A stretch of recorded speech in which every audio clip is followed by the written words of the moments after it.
Le foie gras a été introduit en France par les Juifs après la chute de l'Empire romain au XVIIe siècle.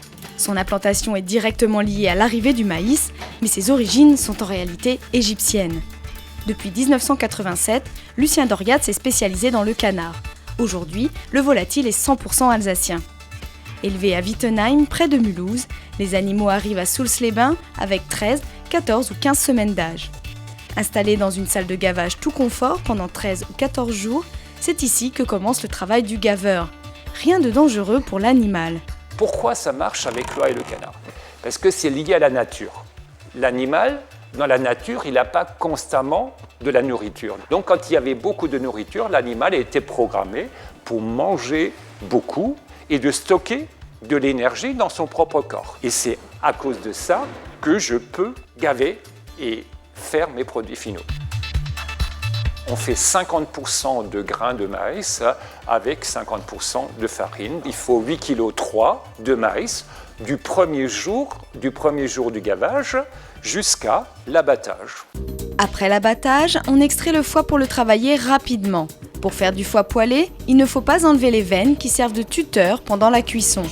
Alors que la fabrication du foie gras nécessite l'extraction du système biliaire et du sang. Quand on parle de bile, il y a synonyme d'amertume, parce que si on laisse ça à l'intérieur, on a un problème parce que c'est amer.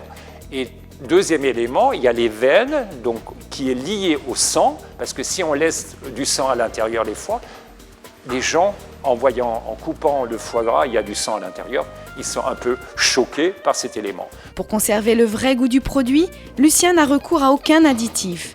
14 g de sel, 2 g de poivre pour 1 kg de matière première. Et le tour est joué.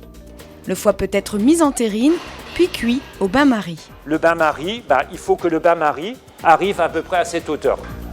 Sanitairement, à 63 degrés à cœur, on stabilise le produit. Pour la maîtresse de maison, si on cuit à 55 degrés à cœur, c'est largement bon, parce qu'elle va le consommer dans 3-4 jours après. Nous, on fait des produits qui sont cuits à 67-68. La durée de conservation sous vide est de 1 mois.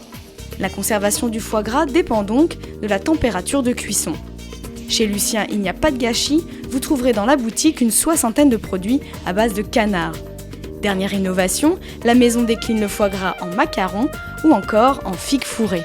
On achète des figues sèches, on les travaille d'une certaine manière et on le fourre avec ce foie gras-là qui est cuit, on le fourre avec ça. Ça, c'est une alchimie vraiment sublime. Aucun doute, c'est un délice. Alors, ce foie gras d'Alsace, exquis?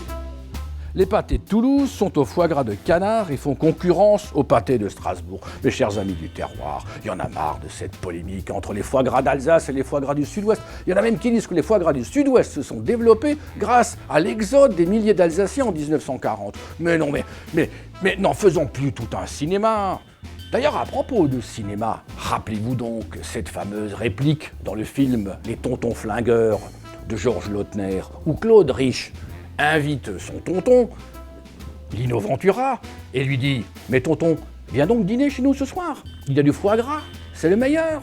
Puisqu'il est de Strasbourg, c'est pas moi qui le dis, c'est Michel Audiard. »